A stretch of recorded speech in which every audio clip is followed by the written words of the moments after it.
कमल में राम लिपट जाऊं रज बन के तेरे चरण कमल में,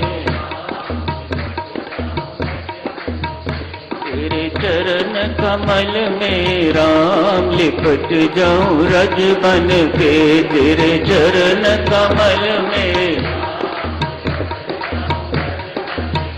तेरे चरण कमल में राम लिपट जाऊं रज बन के तेरे चरण कमल में राम लिपट जाऊं रज बन के तेरे चरण कमल में राम लिपट जाऊं रज बन के तेरे चरण कमल में राम लिपट जाऊं रज बन के तेरे चरण कमल में राम लिपट जाऊं रज बन के तेरे चरण कमल में राम लिपट जाऊं रज बन के तेरे चरण कमल में राम लिपट जाऊं रज बन के तेरे चरण कमल में राम लिपट जाऊं रज बन के तेरे चरण कमल में राम लिपट जाऊं रज बन के। पूज्यपाद स्वामी जी महाराज ने अष्टावक्र का आज का प्रसंग महाभारत से लिया है। महाभारत में अष्टावक्र की कथा वर्णित है, उसी से स्वामी जी महाराज ने ये प्रसंग लिया है। महर्षि घोड़ हैं, उनकी पत्नी सुजाता गर्भवती है। महर्षि आचार्य भी हैं, रोज रात को वेदों का अध्ययन करते हैं। सुबह अनेक शिष्य उनके पास आते हैं, उन्हें वेद पढ़ाते हैं। ये उनका नियम न जाने कब से निभ रहा है। आज जब शिष्यों को शिक्षा दे रहे हैं, एक आवाज सुनी, पिताश्री आप रात भर वेदों का अध्ययन करते रहे, लेकिन इस वक्त आप गलत पढ़ा रहे हैं।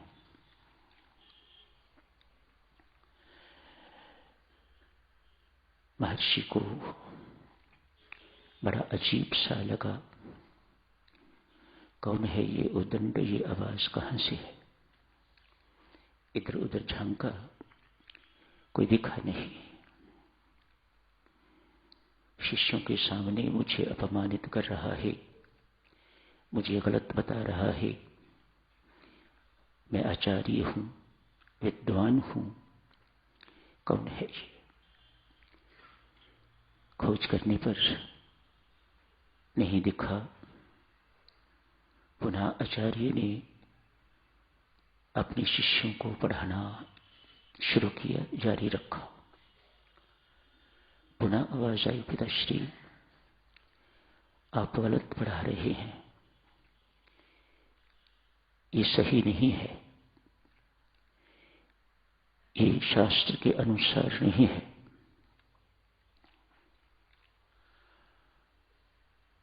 थोड़ा गंभीर हुए, देखा तो पत्नी के गर्भ में उन्हीं का बच्चा है जो ये सब बोल रहा है। अच्छे बाप, ज्ञानी बाप होते गर्वित महसूस करते। मेरा पुत्र गर्भ में ही इतना ज्ञानी है, मेरे से अधिक। लेकिन ऐसा नहीं माना, अपमानित माना। अतएव कहा, तो गर्भ में ही पुत्र टेढ़ी बेढ़ी बातें करता है, जा 8 अंगों से टेढ़ा हो जा। अष्ट वक्र, 8 अंगों से पिता के शाप से पुत्र टेढ़ा हो गया है।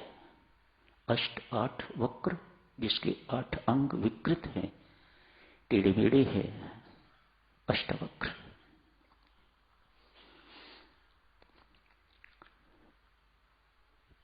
कहते हैं पुत्र में समर्थ था, पिता के शाप को निरस्त कर देता, लेकिन ऐसा नहीं किया। मानो पुत्र बाप जैसा नहीं है। आगे है,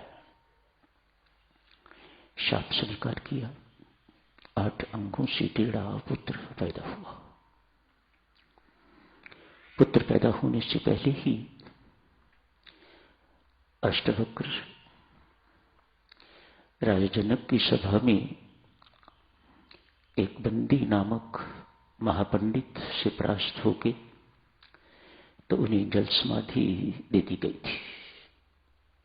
ही वॉज नो मोर। अष्टवक्र थोड़े बड़े हुए हैं, मां से सारी कहानी सुनी। पिताश्री को वापस लाऊंगा, अष्टवक्र ने कहा।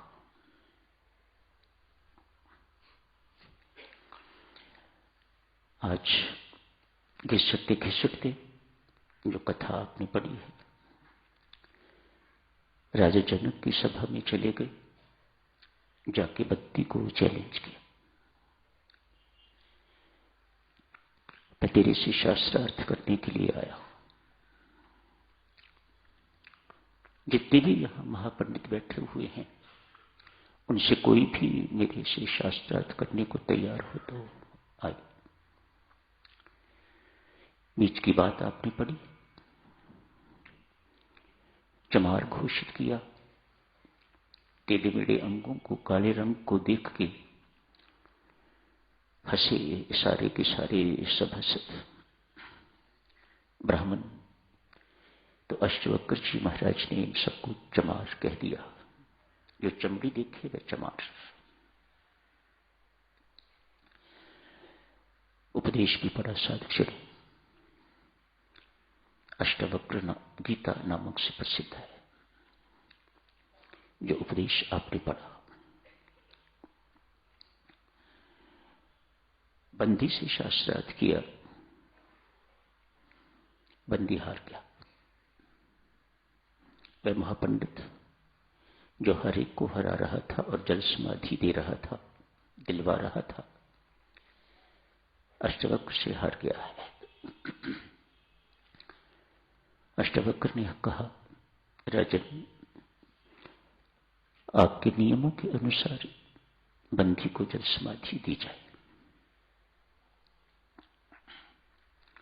जो हारेगा उसे जल समाधि दी जाती, जैसे मेरे पिता को व अन्य ऋषियों को। बंदी हाथ जोड़ के दोनों के सामने खड़ा होकर कहता है, राजन, मैं वरुण का पुत्र हूं। मेरे पिताश्री ने यज्ञ करना था, वहां पंडितों की जरूरत थी, वहां ऋषि मुनियों की जरूरत थी। यज्ञ की सफल संपन्नता के लिए मैं एक एक करके सभी को भेज रहा था।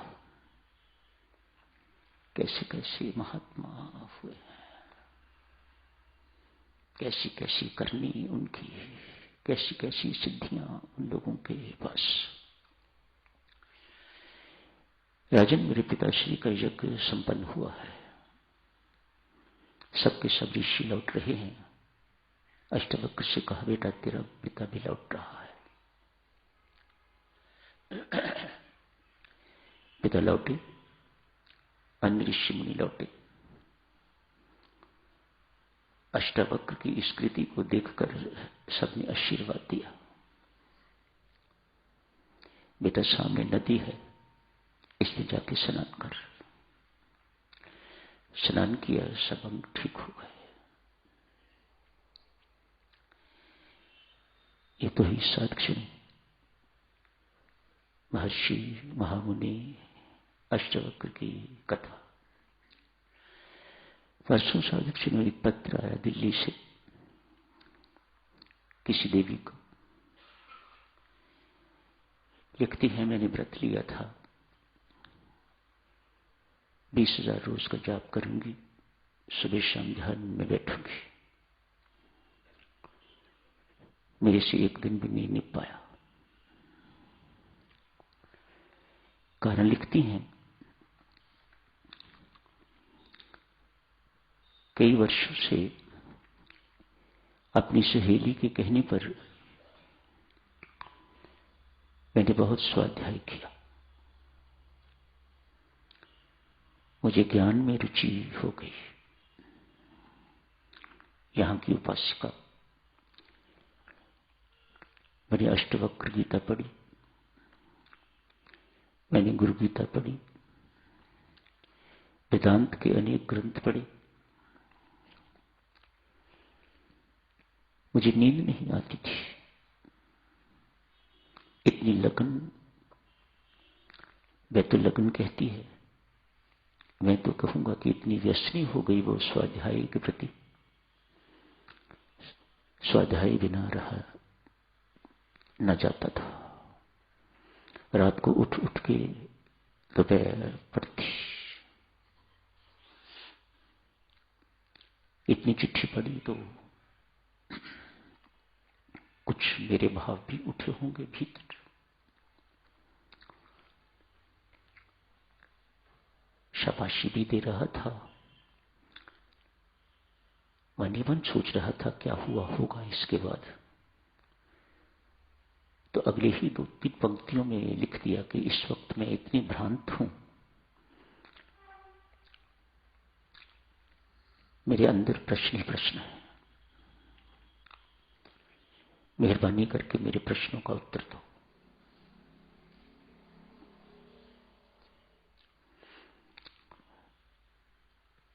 पत्थर का उत्तर मैंने दिया। ब्रह्म विद्या देवियों, सज्जनों, न पुस्तकों से मिलती है, न ही पत्थर व्यवहार से। भगवान श्री गीता जी में फरमाते हैं, पार्थ, संतों महात्माओं की चरण शरण में जाओ, वे तुम्हें ज्ञान देंगे। तेरे अंदर जिज्ञासा होनी चाहिए, विनम्रता होनी चाहिए, सेवा का भाव होना चाहिए। जाके उन्हें बार बार नमस्कार कर, उनकी सेवा कर, उनके चरण चूम, उनकी चरण रज बन, तो वे तुम्हें ज्ञान देंगे, कल्याणकारी ज्ञान। अभिमान देने वाला ज्ञान तो देवी पुस्तक में भरा पड़ा है। पढ़ते जाओ और अभिमानी होते जाओ। उत्कृष्टता देने वाला ज्ञान।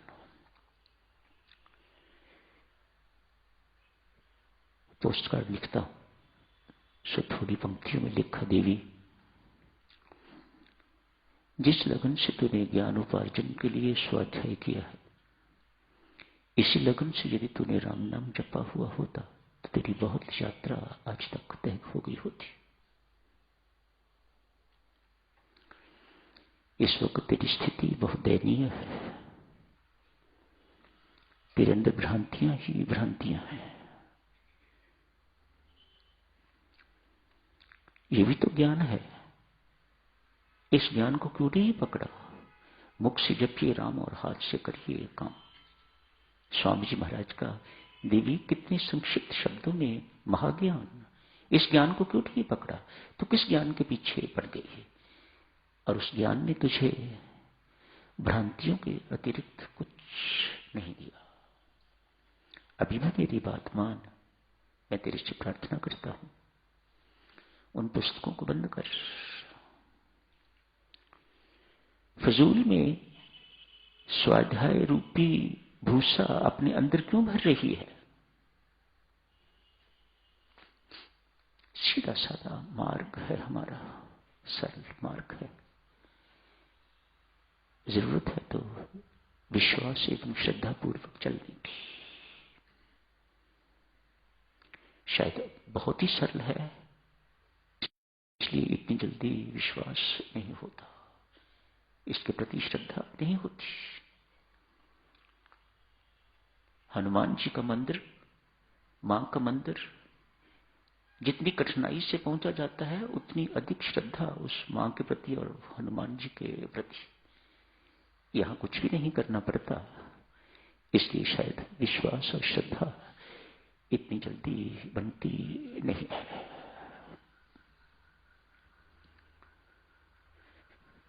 सबसे साक्षी निवेदन है, इस देवी से हमें शिक्षा लेनी चाहिए। स्वामी जी महाराज ने, कोई उनके आर्य समाजी मित्र थे, उस वक्त छोटे होते होंगे आयु में, उन्हें कहा था, काका अधिक स्वाध्याय करने की जरूरत नहीं,